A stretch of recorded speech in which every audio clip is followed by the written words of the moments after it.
am I having enough sex? Am I not having enough sex? And I suspect you're about to tell me, Dr. Rena, that I need to be talking to my partner about this and not you on a public podcast. Is my sex life healthy? Well, I think a lot of it comes from what we see on media, right? We see these people, they see each other, they immediately want to have sex, they rip off their clothes, and they orgasm within like seconds, right? That's not what sex is. There are times where I have been having sex with my husband and I feel like I might have to pee. Mm-hmm. And then I get nervous because I think that I'm going to pee. But is that the same sensation that you might be about to? Well, so that's part of it. So this is hard to Chris say. Is going to kill me.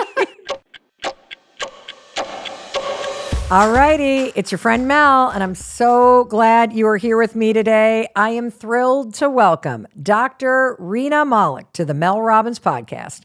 She is a board-certified, fellowship-trained urologist, pelvic surgeon, and sexual health expert.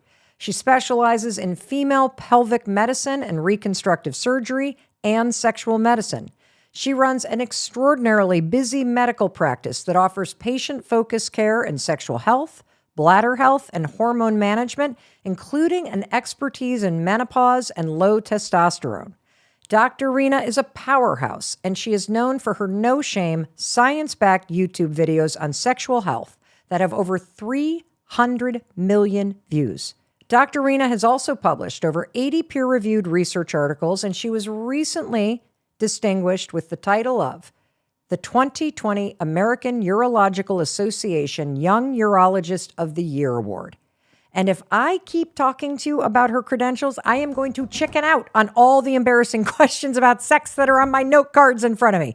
So how about you and I just jump right in, because you and I have a lot to learn on how to have better sex starting tonight. I cannot wait to dig into this conversation. I'm so glad to be here. So I want to start by just asking you to speak directly to the person who's listening and explain what they might expect to change about their life if they take everything that you're about to share today to heart. Yeah.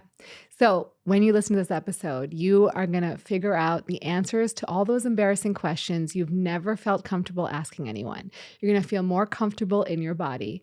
You will probably go take a mirror and look at your genitals and really analyze them, because that's really important. We don't look at our bodies. So keep listening. You're going to learn a ton of very important, helpful information that'll help you feel empowered to take care of your sex life. Wow. I'm now focused, of course, about looking at my genitals, which Yeah. I'm like, I'm not doing on YouTube right now, or I'm not going to do play-by-play as you listen to the podcast, but I can't wait to hear how that's involved. But can we start by just defining sexual health? What is it? So I always say that sexual health is health. Right? We think of it as something completely different, like it's just a side of our lives, but it's actually a big part of our lives. So it is, defined as something that you have psychological, emotional, physical well-being associated with pleasure, right? Giving and receiving pleasure. But Yes. It's much more than that, right? It affects us psychologically when you're not having good sex. It affects us physically sometimes. And it really is a big part of shame. And we're going to talk about that, I'm sure, about how sometimes when you have problems with sex, you feel shame. But the other big thing is when you're having problems, sometimes that can signal other health conditions. So if you're having, for example, men who have erectile dysfunction are more likely to have heart disease. And so you're more likely to see erectile dysfunction first before you see heart problems. And while we don't have the data on that for women, it's probably very similar because the genitals actually act very similarly. I'm not sure I've ever heard anybody define sexual health in such a comprehensive and holistic way. Because when I think about sexual health, I think, is my sex life healthy? And does that mean I'm having enough of it? Am I enjoying it? But you're talking about it in an entirely different construct, which is it's integrated into your whole health and well-being as a human being. Absolutely. Wow. So what do we get wrong about our bodies when it comes to sexual health? Well, I think a lot of it comes from what we see on media, right? We see these people, they see each other, they immediately want to have sex, they rip off their clothes, and they orgasm within like seconds, right? Like the male penetrates the female in a heterosexual relationship, the woman's orgasming in seconds, and it's like looks like the best time of their life. And that's not real life, right? That's not what sex is. Sex is playful. Sex is supposed to be fun. Sex is supposed to be a time to explore and try new things and sometimes be awkward and weird, right? There's weird noises. There's, funny things that happen, just like they happen anywhere in life. And sometimes it takes longer, sometimes it's quicker, but it's all sort of variation of normal. And sometimes it's not normal, but ultimately it's play. And I think what we really get wrong is we take it way too seriously and we take it so deeply into our souls as something to be insecure about or uncomfortable about, when really it should be something, the only time adults play is during sex. So we should allow ourselves to play and have fun. I think you might have just changed my marriage. No, I've been married for 28 years and I love having sex with my husband. And at the same time, we have been together as partners for 30 years. And I have always thought about sex as like intimacy and orgasm and pleasure. That's it. And so the idea of redefining it as a moment and a chance for play with somebody that I love, because you're right. Like I would be mortified, even though I've been with Chris for 30 years, to have something embarrassing, whether it's a smell or a noise, emit during, like ruin the mood. But if you think about it from the framework of play, it kind of changes everything. Yeah, it allows you to explore, try things that you've never tried before. And that's part of like when you've been together for a long time, right? You sort of get a script, right? You do the same thing, you know it works, you're going to achieve climax doing this way, this time, but then it becomes boring, right? Right. So you need to have that room to play and try different things and be okay with it being awkward or funny or not great. Like every sexual encounter doesn't need to be mind-blowing. It's okay to occasionally have mediocre sex, but like use it as a tool. You only get better at sex as you have more sex. And as you try new things, you will get better at those new things as well. Well, if I think back to when I was younger, right, before I got married and have been in this relationship with Chris, I think I was relying on new partners to have the sex be different or fun. But I would imagine that you're going to tell us it's incredibly important that you bring that yourself to your sexual encounters, this ability to play, to experiment, regardless of whether you're in a long-standing committed relationship or you are, having sex with multiple partners. Absolutely. I mean, you sort of have to have variety, right? In anything in life, right? You don't have the same meal every day. You don't eat the same dinner every day. You're sort of doing maybe a different workout every day. Like you're trying different things all the time. And so just like in your day-to-day activities, sex needs to be a little variable at times. Well, I was just laughing to myself because I'm sitting here thinking, well, maybe we've been sex fasting to try to make it interesting since it hasn't changed in a while. And that's not a bad thing. That's not a bad thing. That's true.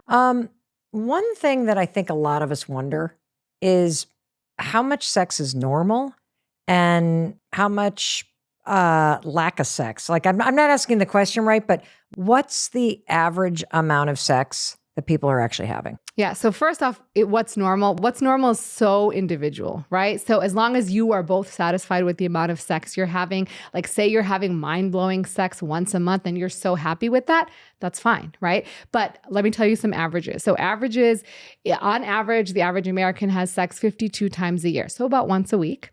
But that's varied based on age. So you look at a 20-year-old, they're having sex about 80 times a year. So that's, maybe once a week, so maybe twice a week. Okay. Whereas a 60-year-old is more on the order of 20 times a year. So maybe once every 2 weeks or so.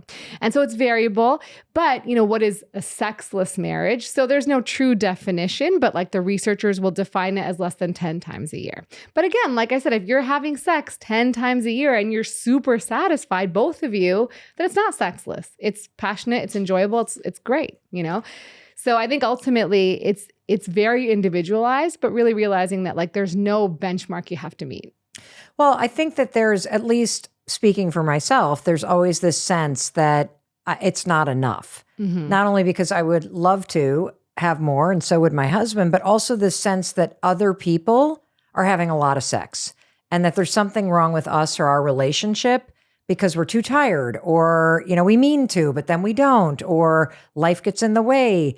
And so I do think that a lot of us get caught up in our heads wondering, am I having enough sex? Am I not having enough sex? And I suspect you're about to tell me, Dr. Rena, that I need to be talking to my partner about this and not you on a public podcast. Exactly. It's really a couple thing. It's not or if you're, multiple non-monogamous relationships, then it's you and those partners, right? But ultimately, it is not about keeping up with the Joneses, right? They could be having 5-minute sex 4 times a week, and you're having like a passionate lovemaking experience that lasts an hour once a week. But it's all about what you enjoy, what you like, what your partner feels good about.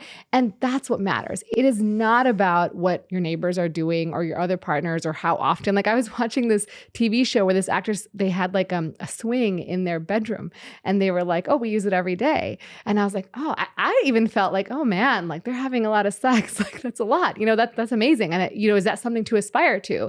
I'm like, yeah, if you have the energy and excitement and you both want that, great. But let's be real. Most people are busy, right? They're taking care of kids or aging parents or taking care of work, becoming busier in their job. And that's just not realistic for a lot of people. Well, if I put a swing in my bedroom, it would become a rack for dirty clothing, that you kind of throw things on. So how long should sex last?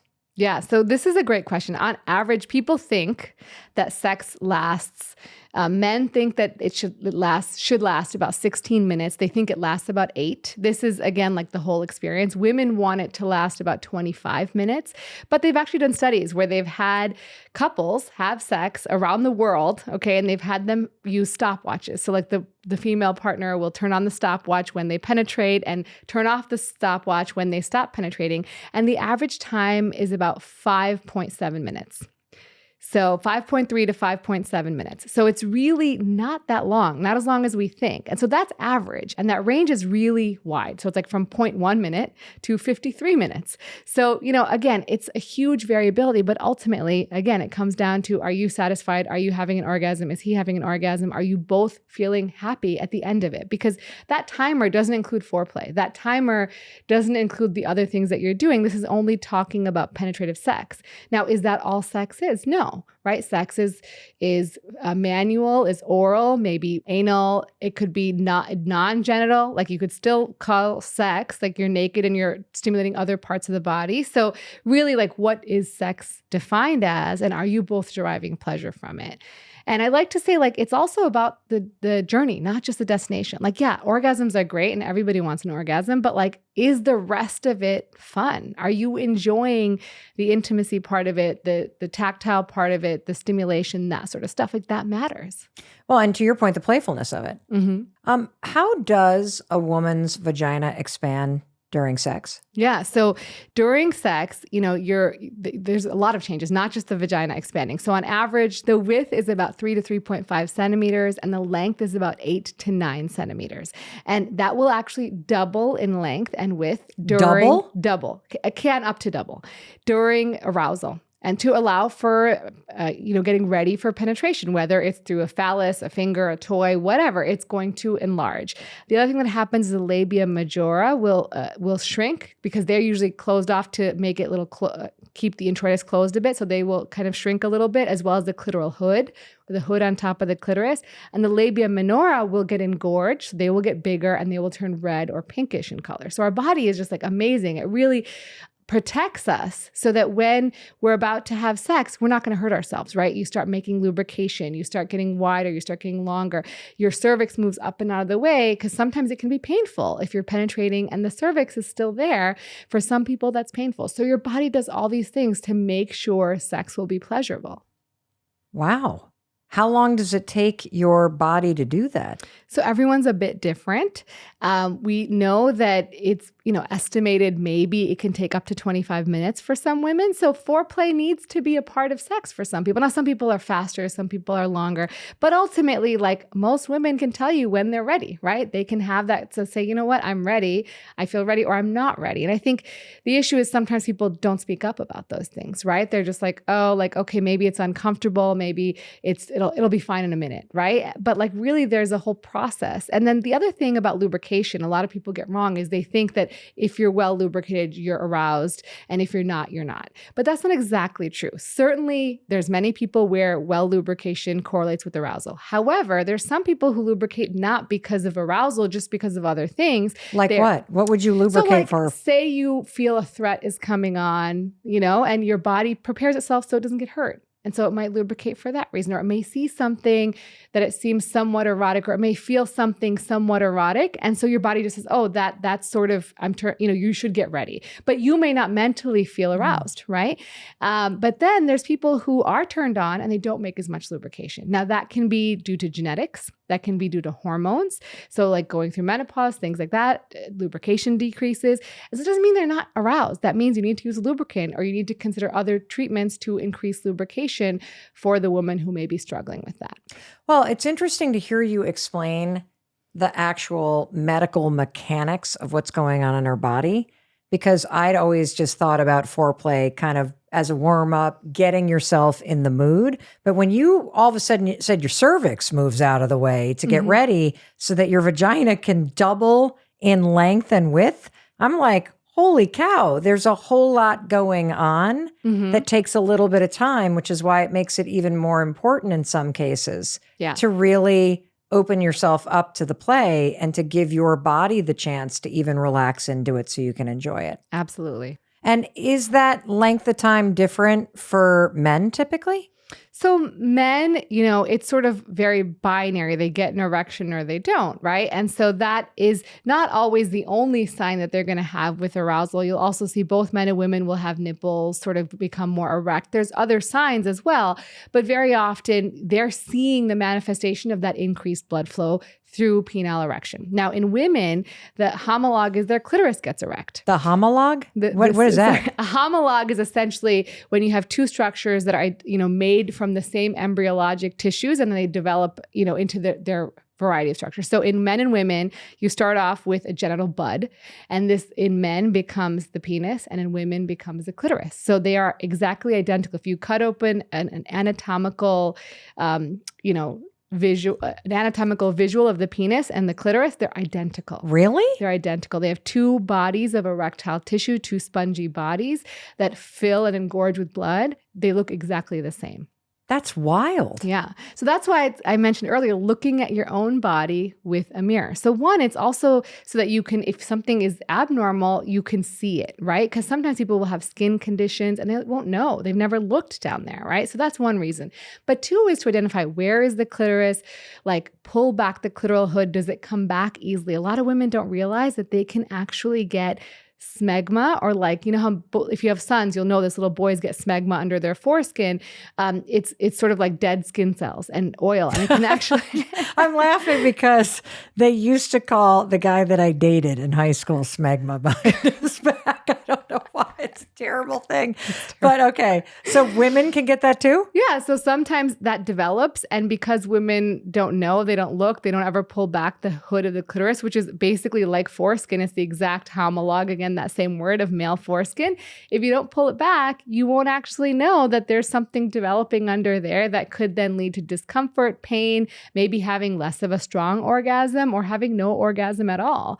And so, you have to look down there so you can see what your normal structures look like, where everything's located.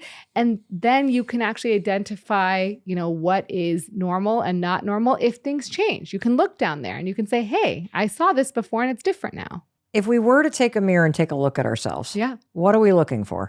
Yeah. So I think ultimately, like, go online and take a picture of, type in vulvar anatomy. Okay. Vulvar? Yeah. There's an R in it? Yeah. Yeah. The vulvar anatomy.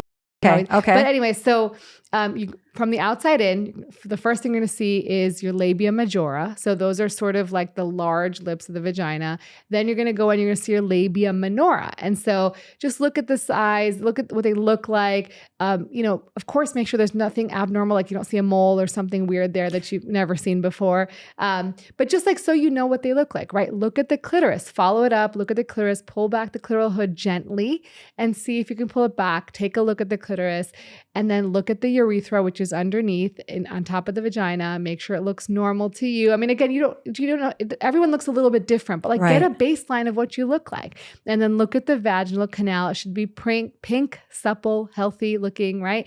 And then you should sort of get a sense of what you're looking at. And then you could also see like sort of just what the size is, what it looks like. Just again, everyone's different. And if you look at, there's actually websites where you can look at like labia. A lot of people get worried about like, are my labia too long or do they look too weird? But like you can see all different shapes and sizes. It's very unique to you. You can see one's longer than the other. Some are long, some are short. And that's completely normal. Nothing to be ashamed of, nothing to worry about. And like just sort of knowing what you look like is empowering you because again, like I said, if something changes, you can go back and look again and just say like, what is something different from what I remember? So Dr. Rena, I think we all know that there's different types of orgasms that you personally experience, but from a medical or physiological experience, are there different types of orgasms? So the orgasm is the act, the feeling of a buildup of tension and then a release, right? Yes. And so, but there are different origins of those orgasms, but the orgasm is essentially the same thing. So there's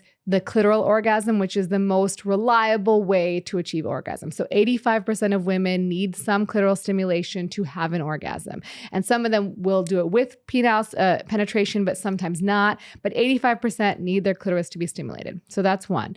Then there's vaginal stimulation. So that's where you hear about the term the G-spot.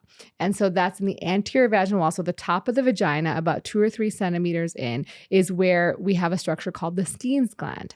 And that is, it's called a Skene's gland. Skene's? Skene's. Yes. Skene's gland. Okay, the Skene's gland. And when you say it's 2 to 3 centimeters at the top, you're not talking about the end of the canal there. No, so from the front. From the front. So it's like in the skin, in the tunnel. That's where the G-spot is? In the vagina. So your urethra is there. And then you put your finger in the vagina and it's about 2 or 3 centimeters in. And it's on the top. Correct. So if you put your finger in and you lift up. And this thing is real?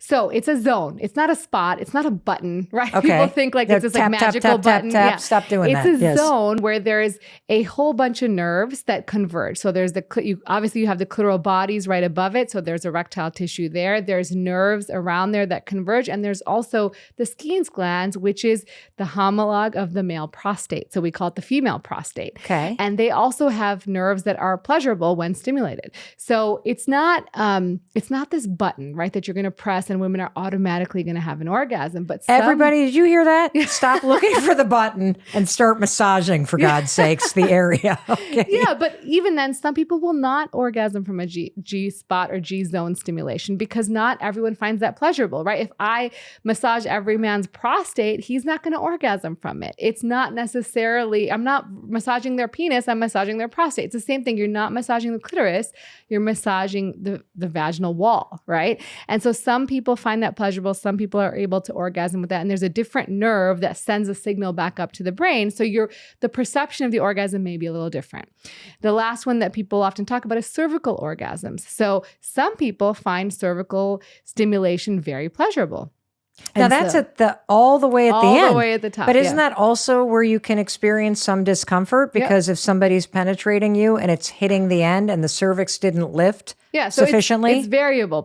Some women find it very pleasurable to have their cervix stimulated or around their cervix stimulated, whereas some find it painful. But some people do have cervical orgasms or orgasms from stimulation of the clitoris, let's say, and they will describe that differently, like shooting stars or like this like cosmic experience. And so you can have different types of orgasms. It's the same thing that's happening in your body, right? You're having a tension buildup and release, but it's from stimulating different parts of the body.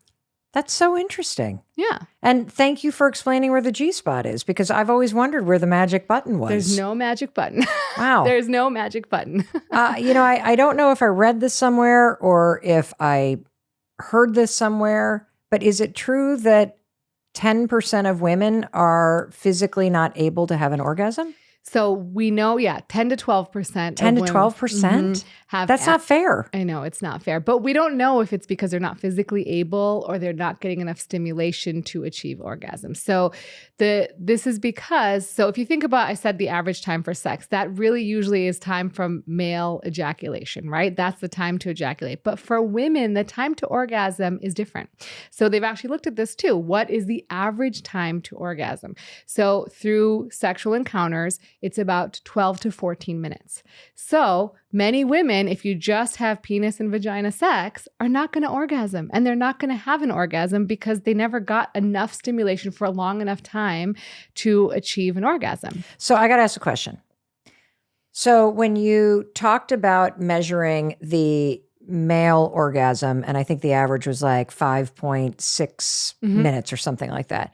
The way they measured that is somebody starts a timer and all of a sudden you insert, and from the time of insertion to the orgasm or the ejaculation, that's how we measure that. Correct. How do you do that? Like, when do you start the timer for a woman? Is it when the stimulation on the clitoris or the G-spot or the cervix starts, or how does that? Yeah, I mean, I think it's variable, but I don't remember exactly how they designed it in that study particularly, but ultimately, it depends on, probably requires, clitoral stimulation. I said the most reliable route. So probably from the beginning of clitoral stimulation to the end. But interestingly, when women masturbate, that time shortens. 8 minutes. Well, no kidding. We know where to go. Exactly. Move this out of the way, focus right here. Right. Yes. Right. And sometimes you're just too polite to say, hey, you're doing this the wrong way. Like, tilt your head in a different direction. Yes. Exactly. This is why we need to be on a walk with our partners, looking straight ahead. By the way, you tilt your head towards 2:00 instead of 10:00. That would help. Dr. Rena, what is one thing that the person listening could do tonight to increase their chances of having an orgasm? So the one thing you can do tonight is focus on the encounter. Don't think about the homework your kids have to do. Don't think about what you have to do for work tomorrow. Don't think about your to-do list that you are never going to get done, because we're never going to get done, right?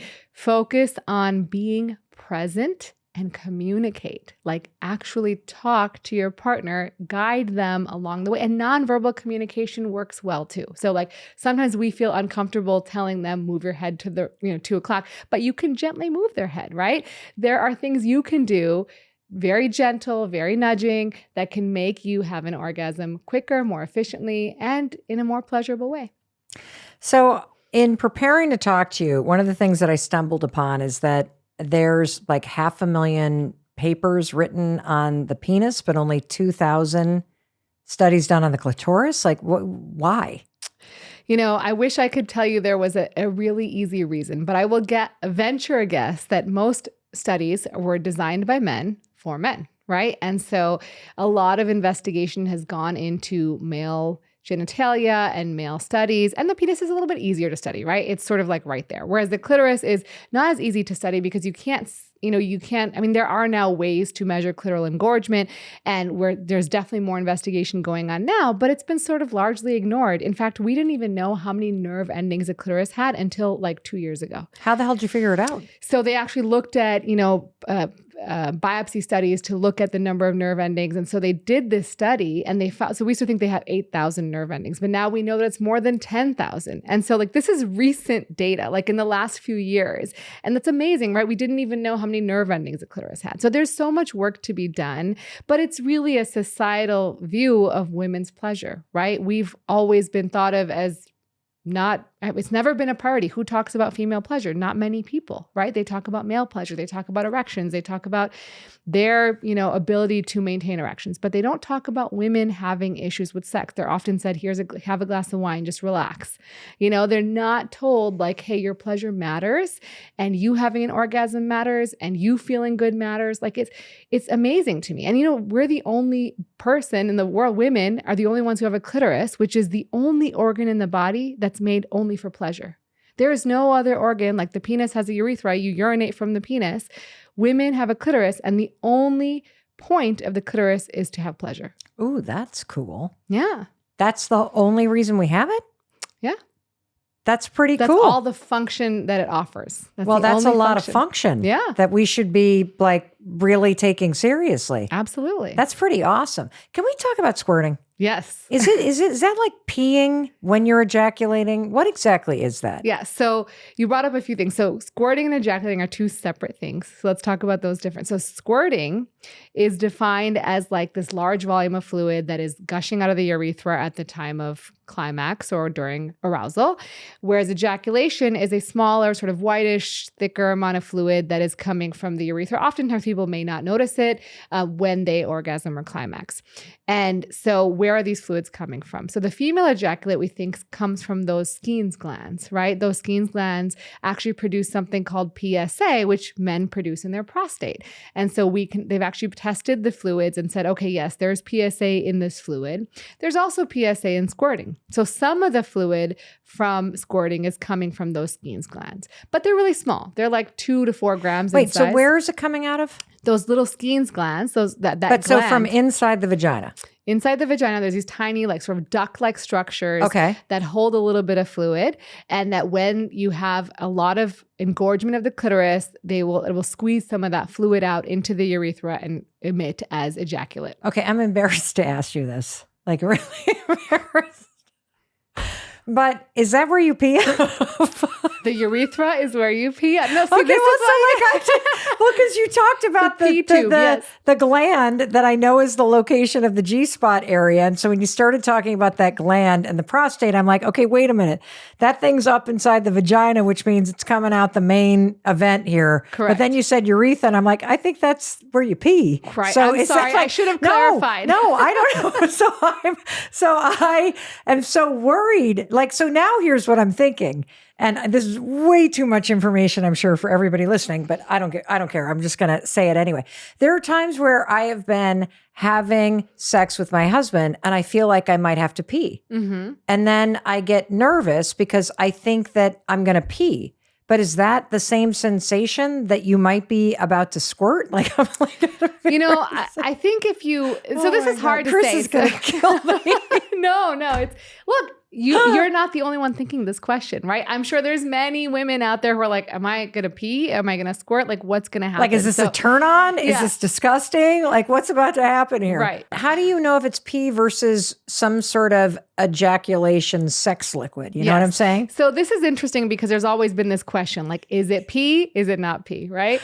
And so they've looked at the fluid. They've looked at it under they've identified all the characteristics of the fluid, and they found it to be like very dilute, very similar to pee, but not pee, right? It's very dilute, it's less urea, it's very clear. And there's also PSA. So some of the fluid from the Skene's gland is getting mixed in there. Well, that would make sense given that you've talked about the fact that a orgasm is basically all this tension building up and then releasing.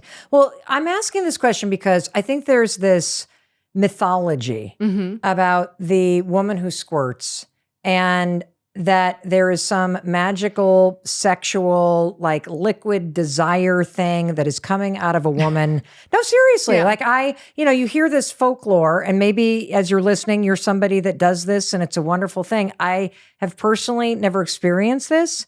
And I'm trying to lean into this conversation and explore if there is an area where I've been holding back because I'm afraid to pee in Chris's mouth. I don't want to do that to him. Yeah. And so hearing you even say if they've studied it and it's not a concentration of urine, then maybe it'll allow you to relax a little bit. Yeah, absolutely. And interesting, they've looked at how women feel about squirting. How do we feel about it? Because you can tell I feel like I don't know how I feel about it. Yeah. And so what some women are like, oh, it's a superpower. I feel like I have this amazing thing. Other women feel shameful about it, probably because, again, they're not sure what's happening. And some women are like, this is just a big mess for me to clean up. Like, I don't like it, right? And men seem to feel like, I think it's like their visual of like you're having an orgasm, right? So they really like that visual.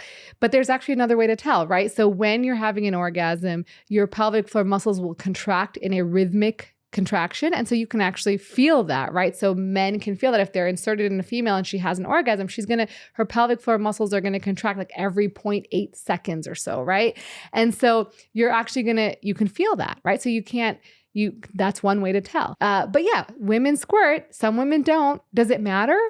No. Can you teach yourself to? Maybe. I mean, I don't know. How would you teach yourself to squirt? What they say in the literature is like it's really a component of how erect the clitoris is. So how, aggressive that clitoris gets erect, and that's arousal, right? How aroused the woman is. So you want to drink a lot of water, pull back the hood, take a long time to warm yourself up, lots of lubricant, and stay focused in the moment. Exactly.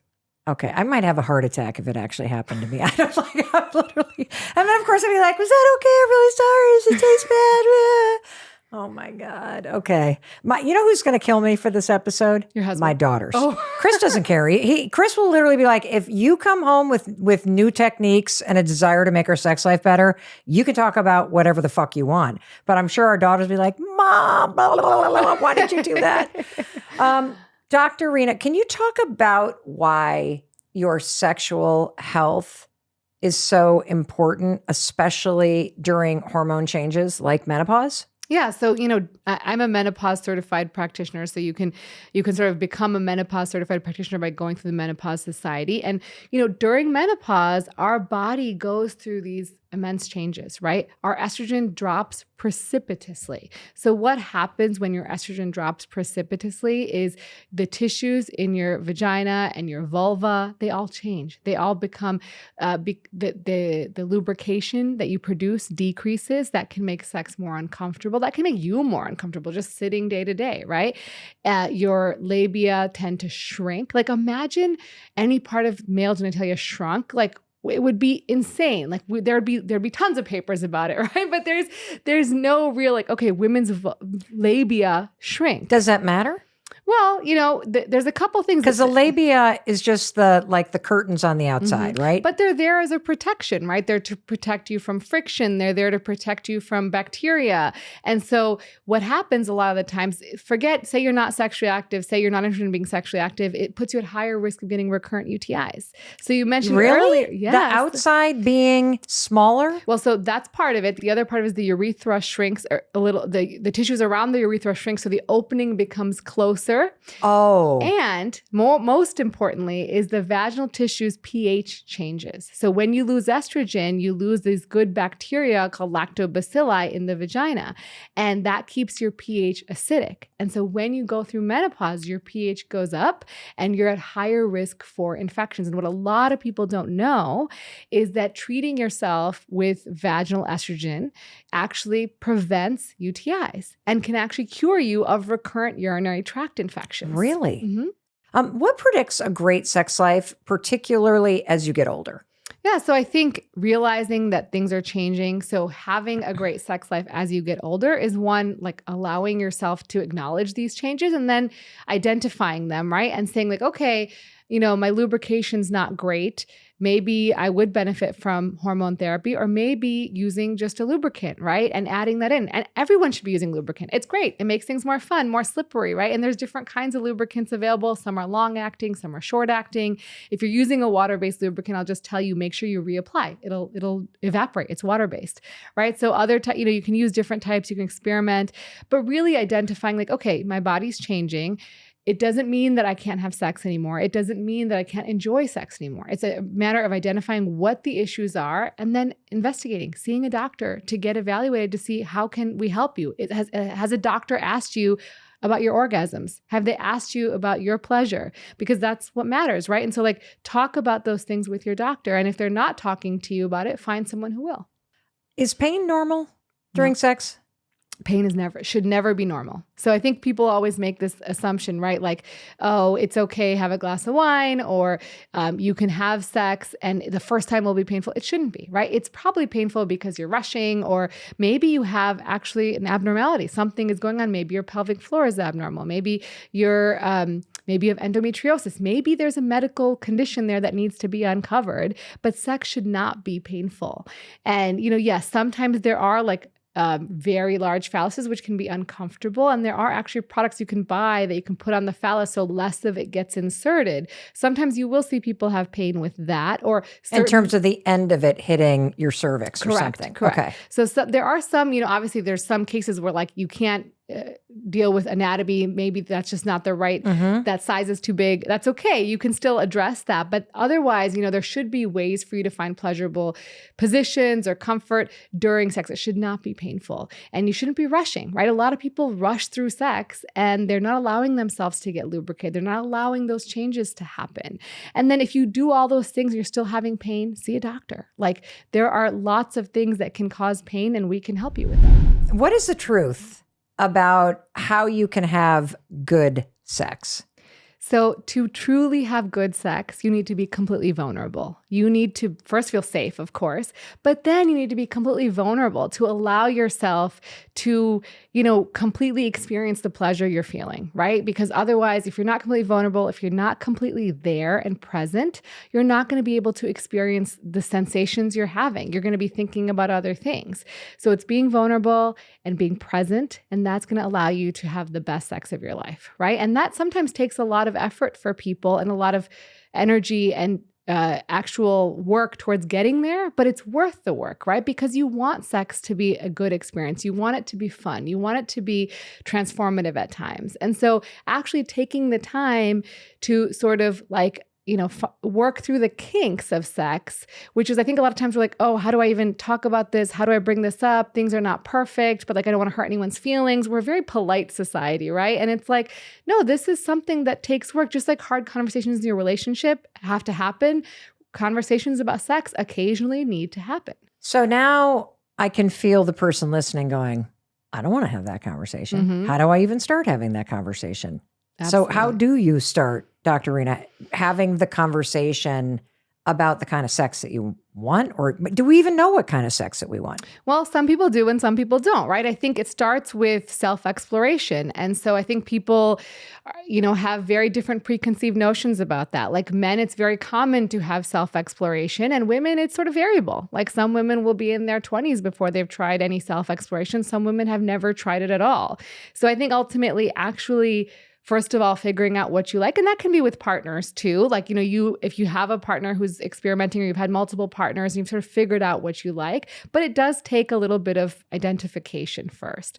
And then about having the conversation, right? I think people think I'm going to have one conversation, it's going to be done and it's going to be great, right? Yeah. Or I'm going to try to have a conversation, it doesn't go the way I want to, and then that's it, I'm never going to try again. But it's not like that, right? It's going to take multiple conversations and it's going to be, awkward for both of you because no one taught us how to talk about sex. No one taught us how to have sex, first of all, right? You remember sexual education in high school or elementary school or middle school, wherever you learned it. But no one taught you how to actually mechanically have sex. So that's one thing. And two, no one taught us how to talk about sex unless you're in a very progressive household. And so you're like, okay, you're going to have this conversation. You're both going to feel awkward. Someone may shut down. And that doesn't mean that it has to stop. It just means that you're going to try again another time. And you're going to say, okay, let's have a conversation outside of the bedroom. Maybe it'll be more comfortable if we're sitting in a car so we're not staring at each other, or we're going for a walk so we're not staring at each other. And then we can talk about hey, let's just have this conversation. Let's do our best to be open about it. I want to talk to you about what I like and what I, maybe would like to try. And I'd love to hear the same from you. And try to just be very positive and, in terms of bringing up what you like, what you enjoy they do, and then offering suggestions. Say, I would really like it if you tried this next time. That would really turn me on. And that would, be received well instead of saying oh, you do this and I really hate it, right? Because my God, I can't even imagine saying that to somebody. Right, but some people might be like, I really hate that. They don't know how to say it, so they just blurt it out, right? They just want to get it over with. And so that's going to just make a negative, that's going to end that conversation, and you're probably never going to have a conversation again. So trying to keep it positive, keeping it sort of this really turns me on. This is what I really like. And then obviously, your partner. So sort of how do they communicate, and using those same communication skills, like you're having a tough conversation about finances or about your kids or whatever, and bringing that to talking about sex. Okay. So I just want to make sure, Dr. Rena, I have really extracted what I'm doing. Mm-hmm. So you said, don't have the conversation in the bedroom. Mm-mm. You might want to have the conversation while you're both focused on something else, like you're taking a walk, you're side by side, you're talking and walking. You're not necessarily doing the death stare at each other, so it doesn't have to be so intense. What is the opening line? How do I get into this? So you could, there's a few ways to do it, right? You could say at some point, be like, hey, babe, I'd love to have this conversation with you at this time, at this day, or like, you know, or at some point, and maybe let them offer a time, but say like, you know, I'd really love to just carve out some time where we can talk about this. So you're a little bit sex. Yeah, about sex. Okay. And just say like, so you're primed a little bit, right? Like we're going to have a little bit of a charged conversation. I don't know where it's going to go, but like I really just want to make our sex life even better, right? Or even greater. And well, like, I think that's a great lead-in. Yeah. Like I wouldn't prime my husband because I think he'd panic that he's doing something wrong. But I love the thing where you're like, okay, we're driving a car, we're on our way. So, hey babe, I'd love to talk about how we can make our sex life better. Yeah. And honestly, like if they want to have sex and, you know, say you're a female in a heterosexual relationship and a man hears, I want to have more sex or better sex, that's pretty exciting for them, right? They're like, of okay, course. You know, usually, I mean, not always, it's the man who wants sex more often than the female. Now that's not always the case. And it's not abnormal if a man wants sex less. Let's just preface that. But, you know, more common, we see it that way. And so most people are going to respond to that quite favorably and say, you know, let's talk about it. Do you have advice about how you should communicate with your partner about when you want to have sex? Yeah. So, I mean, I think this is an interesting question because, you know, who initiates, right? Like, this is a big issue with like, and I don't mean issue like we're in therapy about this, but this is something that I think my husband and I have gotten into a, like, you kind of notice who's initiating. And then you start to get mad about it. Or then you start to go, okay, well then I'm going to just not initiate and wait and see what happens. And that's clearly not a mature way to handle your sex life or your relationship. But I'm going to turn it back over to you before I share too much about my marriage. So I think, you know, in terms of like, initiation, right? I think one is like, is it that they're initiating when you're not in the mood, or are they initiating in a way that is not attractive, right? Like there's you know, like, are they just grabbing you, or like they're just doing something that like they think is playful, right? They're not trying to be gross. They're just trying to be playful and like get you in the mood. And that's how they're communicating. And that might not be your communication style. So one is like, where is the issue there? And like, you know, maybe it's hard for someone if it's always the same person and they keep initiating every single time and you keep saying no, like it becomes very difficult to keep initiating. Yeah. And then they're waiting for you. So sometimes I'll tell people like, okay, one, you got to sort of figure that out. Like, you know, why, like if you are always saying no, or you're turning them down quite often, like, why are you? Like, think about that. And then say like, how can I make it so that I'm more receiving of them? Like, what are they doing? Or what time? Maybe it's like, you're not a morning person and like, they're always ready to go in the morning. Like, you know, you have to communicate that with them. Or maybe it's the way they're approaching you. And then, you know, vice versa, you sort of like, it's good for both partners to initiate, right? I think it takes courage, it takes effort, even in long-term relationships, to like disrupt someone's day and be like, hey, I want to initiate. And the other thing that I think about initiation that's important is that desire is not always spontaneous. So what we see in the movies, right? Like people see their partner, they get really turned on, they immediately want to have sex. Right. That's not normal for a lot of people, particularly in long-term relationships. It's like when you go to the gym. You don't always want to go to the gym, but once you're there, you're glad you did, right? So same thing with sex. Sometimes you have to initiate, let yourself be in the moment, and like, oh, you start touching each other. You're like, oh yeah, I like this. But you didn't, like when they started, you weren't really in the mood. But like, you know, you started cuddling, you started touching, like, oh wait, yeah, I like this. Okay, oh, I'm in the mood, right? That's responsive desire. So there's sort of a different way to think about it. It doesn't mean that you don't want it right that second. It may just be that you need to be warmed up and in the mood, and then you'll feel the desire. And then you'll be like, okay, yes, I'm ready to have sex with you. And maybe that'll work sometimes and sometimes it won't, but it's completely normal in terms of desire to have it come after the initiation sometimes. You know, to your point of thinking about it as play, like two things that have made a huge difference for Chris and I is texting each other and being like, how about 2:00? Yeah. So it becomes more of a midday thing that, because we became the couple that were really attracted to each other and wanted to have more sex, but we were just freaking exhausted. Yeah. And we also had slightly different bedtimes. So by the time I got into bed, Chris was always already asleep. And by the time he's waking up, it's 5. And so I think you can get into that rhythm too. Yeah. Where you're just not having sex, not because you don't want to, but life is overwhelming and you're tired and you're on slightly different schedules. And so disrupting that assumption that it should happen in the morning or the evening. Yes, and absolutely. Creating more moments of, what about 3:00? I got to break him, you know, that kind of thing makes it more fun and makes it, And also, we created this agreement that it didn't have to lead to orgasm, that it was just a moment to be together for half an hour or whatever and just be intimate.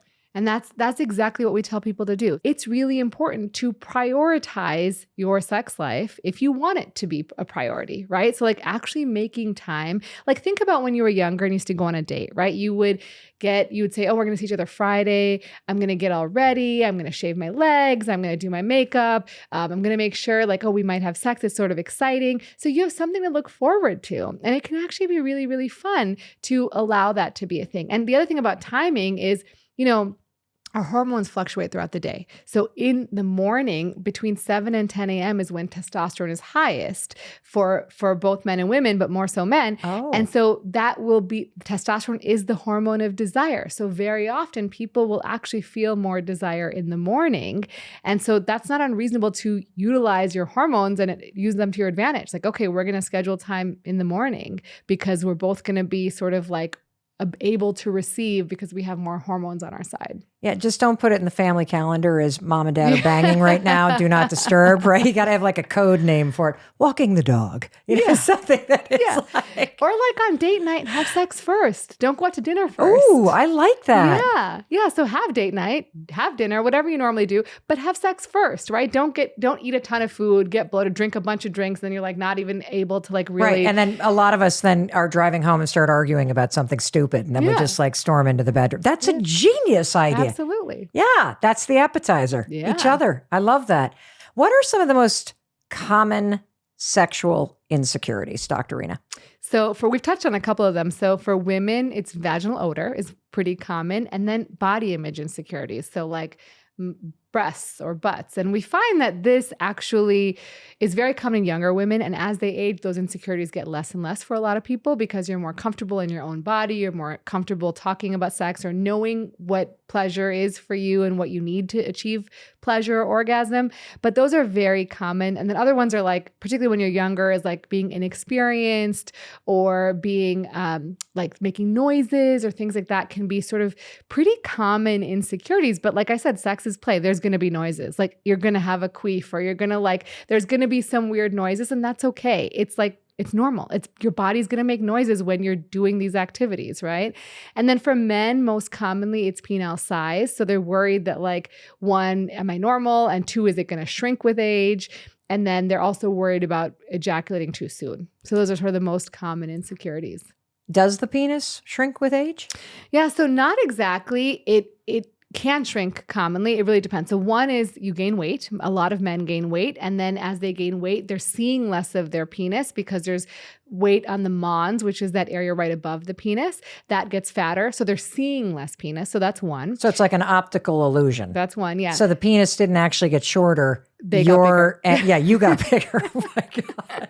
That's a very delicate way to say that, but okay. But it's, it happens. And then 2 is if you smoke, it can shrink. Because smoking can change the collagen content of tissue. And so it won't be as flexible. So sometimes, men are showers or growers. Some people who are growers, meaning like when they get an erection, they grow quite a bit. That will become less prominent because their tissues are now less elastic from all the smoking. And then if you have erectile dysfunction, you can actually get that decreased blood flow to the tissues can cause scar tissue or fibrosis. And that's like very like delayed. So not very early on, but if you're not getting any erections at all, over time, you can develop scar tissue and then that can shrink the penis. Can a man ejaculate without an erection? Like if you think about a lot of men that start to struggle with testosterone or prostate issues and they can't achieve erection, can they still ejaculate? Yeah, you can orgasm. You can ejaculate. You can have an orgasm without an erection as a man? Exactly. Wow. So you just stimulate. The erection is important for being able to penetrate, but you can still stimulate the penis and the genitals without an erection, right? You can use other types of sex to stimulate the partner, and then they can still have an orgasm. They can still experience pleasure, but they won't have the optics of having an erection. And that's very mentally tied to orgasm. So very often it's difficult for men because they're like, I don't see an erection. I'm not aroused. I'm not mentally there. So that takes a little bit of training and work to sort of be like, okay, I'm okay with the fact that I'm not getting erections. We can still achieve pleasure, but you need to, again, the same things, be vulnerable, be present, be mindful about what's going on to achieve an orgasm without an erection. What should you do to help your partner if they can't get an erection, but you do want them to have an orgasm? Like, I didn't even know it was possible. Yeah. So I think, again, it's sort of like they have to be willing to receive that pleasure and stimulation. So sometimes what we tell people and what sex therapists will tell people is like, start working on not actually having sex. First, start by just doing what's called sensate focus. So touch yourselves all over your body, explore your bodies, don't touch the genitals. So do just that. Like, enjoy the pleasure of touching each other, right? And then once you're feeling very comfortable and confident with that, then you can incorporate some genital touching, just touching, right? And then once you feel comfortable with that, then you can move on to more stimulation, whether it's penetrative or oral, and sort of like, but then you're working on being mindful with just the basics. There's no pressure of an erection. There's no pressure of an orgasm. It's just experiencing those moments and like really being present in the moment. Wow. That's pretty cool. Yeah. What are some of the reasons, Dr. Rena, that people experience shame around sex? I think a lot of it stems from feeling not good enough, right? Like whether in men it's having strong enough erections, lasting long enough. For women, it's like, am I having an orgasm? Am I pleasuring my partner? Do I smell? Do I look okay? Do I, all those things. And that's really what causes a lot of shame. And unfortunately, a lot of it stems from lack of education, right? Like not knowing what's normal and what's okay. And a lot of it is because we're not learning from anybody we're not learning what real sex should look like. We're learning from TV or from pornography, and those are not real. They're made up, created products to arouse you or to get you entertained. It's not real life. And so there's so much insecurity there that like people are just holding on to that. And I think it's very common in the US because we're sort of a sexually prude society. But if you look at other countries which are more sexually open, like Northern Europe, like they're much more progressive about sex. They talk about sex. They teach their children about even the names of their genitals very early. There was one animated series that came out from, I think it was Denmark, where they had this boy with a very long phallus, and the whole episodes were about like his long phallus getting caught on things and like, but it was like, they were using it as a teaching tool. And I was like watching this being like, oh my God, like what's going on here? Because it's so radical for us in the United States. But like for them, it's just a teaching tool. Like, this is your penis. This is like how you take care of a healthy penis. They probably use it to sort of really educate their children. How does porn impact the sexual expectations between partners? Yeah, I mean, I think it really depends on when you're introduced to pornography. Like, I think if you're introduced older, which a lot of, our generations didn't have access to pornography like they do now, right? You had to like find a magazine, find a DVD or not having a DVD, like a VCR and like a tape and like. Or in my case, one of my friend's dads who had a secret stash of magazines that we discovered. Yes. Yeah. So you had to find it and then find a quiet room to look at it where nobody would find you. Like there was like a lot of planning involved to even see that. Now it's just so accessible. So I think when you see pornography when you're younger, unless someone tells you, like you actually have to talk to your kids about like, you might see this is not real life. But like, then you're like, oh, that's what sex should look like. That's, what the encounter should go like. This is how long I should last. This is how much ejaculate volume I should have. This is how quickly she should orgasm. This is how she should respond, or this is how I should respond, or this is, all these things. I should be squirting these large volumes, right? Like all these things you see in pornography, they are created. And these are professional actors, right? They have train their bodies, or they've chosen to do this profession because they're able to do these things, like whatever it is, but this is not real life. And so I think what it hurts us is when we start using that as a model of what real is. And then if you keep using that as like what turns you on, then real life's not going to turn you on, right? Because you're turned on by something that's so different and so unique and so not what real sex is like, that you might say, hey, I'm having trouble because I just don't know, like it's not happening like I expected it to. So your expectations are different. I think once you're older and you have a fully formed frontal lobe, you can sort of differentiate real from fake. But I think when you're younger, and I worry about that for our younger kids, like they don't know. Can you talk a little bit about how mental health can impact your sex life? Mental health is a huge impact. So one, I always say, like, is it the sexual health that created the mental health or the mental health that created the sexual health problem? Because sometimes you dig deep and you find out that the reason they're having mental health problems is because of some deficiency they're having in their sex life. So that's one possible thing, but they're very commonly commingled. So when you look at like people with depression, anxiety, or taking meds for depression or anxiety, about 30 to 60% of those people will have sexual dysfunction. So it's very, very common. And some of it's because of the medications. So sexual dysfunction is defined as what? So it could be a variety of things. It very commonly could be low libido. It could be difficulties with erections, ejaculation, arousal, any of those categories you could have problems with, orgasms even, depending on, what the issue is. But also those medications, SSRIs particularly, have high rates of sexual side effects. And so they're dose dependent. So some people on low doses won't experience them, but some people on higher doses will.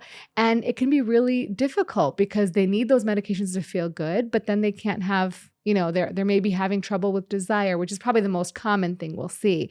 But also think about it. If you're not feeling good about yourself for whatever reason, it's very difficult to allow yourself to experience pleasure and enjoy pleasure because you're feeling bad all the time. And that's the same thing about stress, right? If you're really stressed all the time, it's extremely difficult to allow yourself to experience pleasure because that's just taking over. All that cortisol and those negative feelings are taking over your body and you can't relax enough to enjoy pleasure. That's true because I do see a direct connection between periods of my life where I'm super stressed out and a complete lack of a sex drive. And if you think about stress as you being in a state of fight or flight all the time, it's kind of hard to drop in and be present, which is one of the big things you have been telling us today. You got to look at it as play and you got to figure out how to be present. Otherwise, you're not going to enjoy it as much as you could. Yeah. In fact, they've looked at people who have mindfulness practices and they found that people who maintain mindfulness practices for like 8 weeks, for example, are more likely to score better on like sexual function indexes. So they're actually having better, more satisfied sex and, scoring better in a whole bunch of different domains, particularly desire being one of them. And so, it's part of like, again, mindfulness is going to help us be present, not just in sex, but in a whole variety of things. But our society is so busy right now. Everyone's like, how can I get mindfulness in? And what I tell people is like, just start with a minute or 2 minutes a day where you're dedicating some time to yourself and you're trying to be mindful. And then you can build up a mindfulness practice. It may benefit you, and it's free. It's completely free. Like try it and see. The only thing you're giving is time, but you're giving that time to yourself. You're giving that time to improving yourself.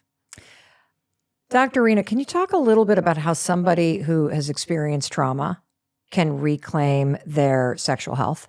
Yeah, so trauma is very challenging. And I think it takes, if you've experienced trauma, I strongly suggest you see a mental health professional because there's going to be a lot of layers there that you need to kind of work through to really, be sure that you're sort of feeling safe. That's the most important thing is you have to feel safe. And I can't teach you how to feel safe. You have to work on the thoughts around your trauma and be able to sort of navigate those through whether cognitive behavioral therapy or other things that they can offer you to sort of be able to feel safe. Because if you don't feel safe because of your past trauma, you're never going to be able to have good sex.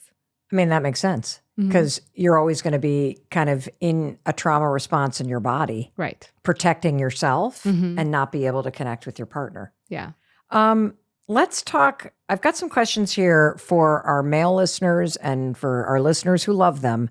I read that men who ejaculate 21 times a month lower their risk for prostate cancer. Is that true? Yeah, so there was one study that looked at this. It was a very well done study, and they basically followed men for almost 20 years, okay? They followed like 40,000 men for 20 years, and they looked at their numbers of ejaculation per month, and they basically categorized them 1 to 3, 4 to 7, on and on and on, right? And so they had these categories. And what they found was that men who ejaculated 21 times or more a month were a third less likely to develop cancer, prostate cancer specifically in that time frame, compared to men who ejaculate only 4 to 7 times a month. And they did a pretty good job of trying to control for other variables like other, health conditions, smoking, dietary factors. So it was a really well done study. Now, does that mean that you need to ejaculate 21 times or more a month? No, not necessarily. I think it's really, who's ejaculating 21 times? They're having either really great sex, they have a great partner, they have a good social relationship, they're very comfortable with themselves, maybe they're healthy enough to ejaculate 21 times a month. So there's some variables that you just can't control for. And so I think ultimately it's, again, goes back to why sexual health is health. If you're able to ejaculate 21 times or more a month, you might be cleaning the pipes and you might be getting rid of some free radicals or things that would lead to cancer. So that's not a bad thing necessarily, but ultimately it's probably an indicator that you're healthier. Is there any corresponding study around women ejaculating more and it improving our health? Not yet. Not yet. But we know there's so many benefits to orgasm, right? You have decreased blood pressure, your mood is better, you're getting better sleep with orgasm. So I anticipate the findings would be similar, right? Because these things are very difficult to study. We know good sleep is important for a variety of health factors, right? So sleep is important. We know having lower blood pressure is important. So all these things, you're probably like a healthier person if you're having more orgasms because you're having all these benefits of orgasm. How can a guy's masturbation technique impact their sex life? Yeah, so I never like to shame people for masturbation. I think that, masturbation is a healthy form of self-exploration, and it's rare that it becomes a problem. But certainly there are certain types of masturbation that have been correlated with having more difficulties with erections. Now, that can be prone masturbation, meaning lying on your stomach and masturbating, towards maybe hitting the bed or other hard surfaces. And like hitting your penis on the bed? Mm-hmm, okay. Yeah. So that, I was just saying it if you saw me if you're watching, if you're listening, you didn't see my facial expression on YouTube because my face scrunched. I'm masturbating as you're laying on bed. That makes, I get it. Okay. Yeah. Yeah. And then also they call it, death grip, or having a very firm grip on the erection can put you at higher risk. Now, does it mean that everyone who does these things is going to have problems? No, not necessarily. But ultimately, if you start noticing that, and the reason they have problems, right, is because say you get used to, and women can get habituated to certain types of masturbation too. We just don't have the data on that, right? If you're doing the same thing every single time when you masturbate, and you can't replicate that with a partner, right? Either through vaginal or oral sex, then you're not going to get the stimulation you need to climax because your body's habituated to that one thing, right? And so that's sort of where you're okay, I need to keep variety in my life when I'm masturbating.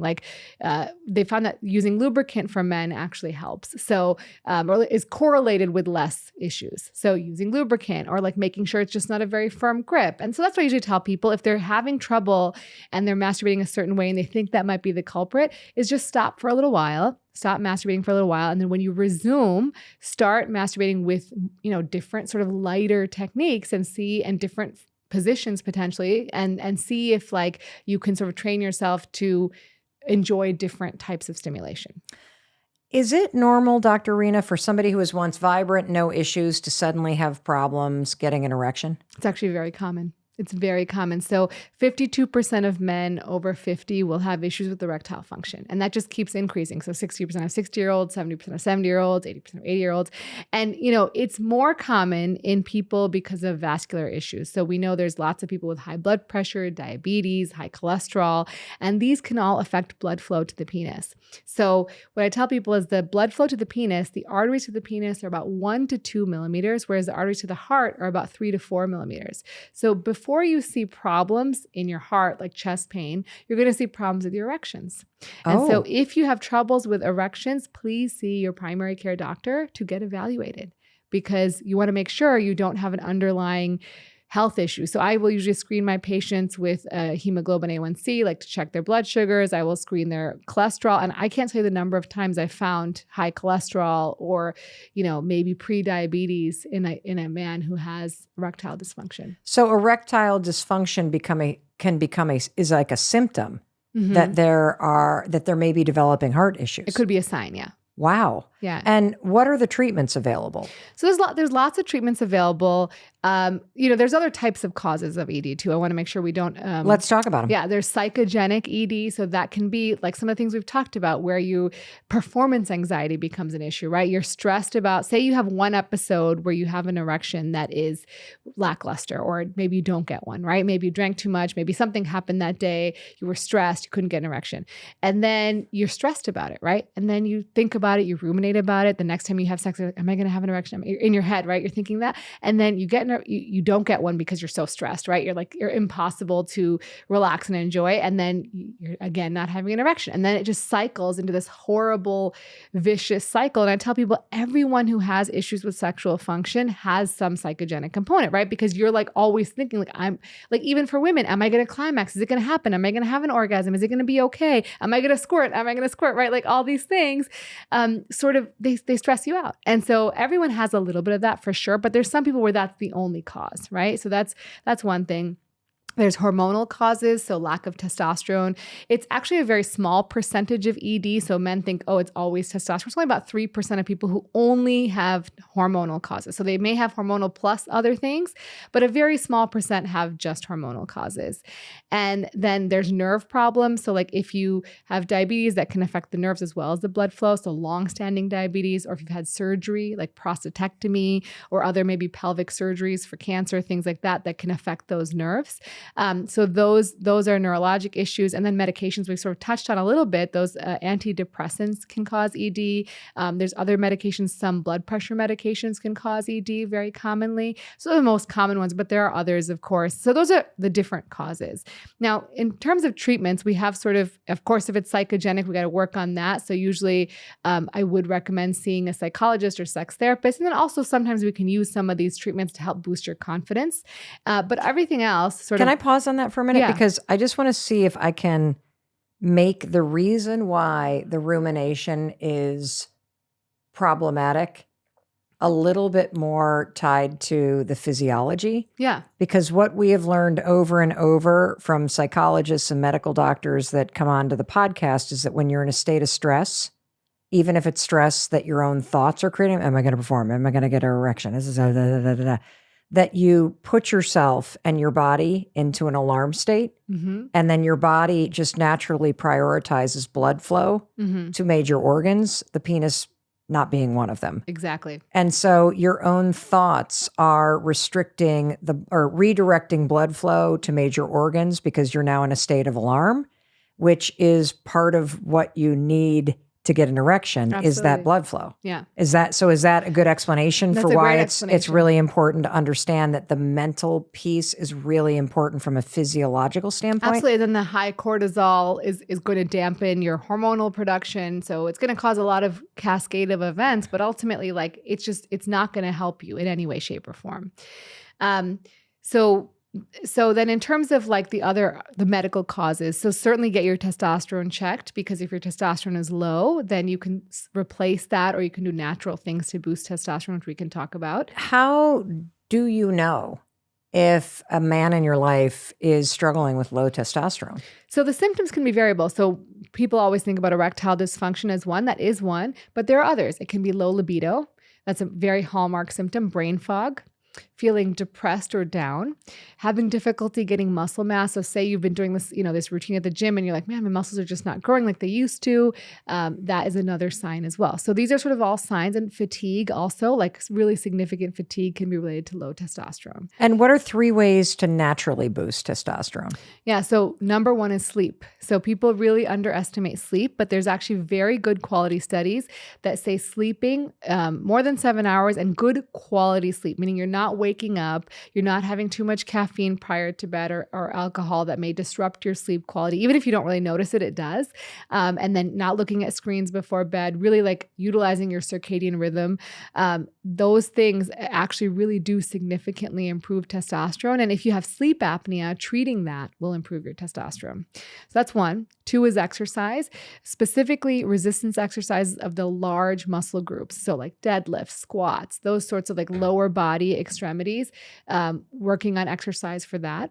And then, diet. So people think, oh, actually a low-fat diet is actually harmful for testosterone because it's made from cholesterol. So you need some fat in your diet, so healthy fats. The best studied diet is the Mediterranean diet, which is lots of vegetables, lots of fruit, using healthy oils like olive oil, avocado oil, and then, mostly lean meats and protein, and then a little bit of red meat is fine. But generally, whole, unprocessed foods are going to give you the most benefit. So you said that some of the treatments for erectile dysfunction include trying to boost testosterone, getting a good night's sleep. Yep. And is there anything else? Yeah. So then talking about erectile dysfunction specifically, there's medications. They're in a class called PDE5 inhibitors, and they essentially work by increasing blood flow to the area. So they sort of relax the vessels. They allow what's called nitric oxide and the cascade of events that happen to sort of stick around longer.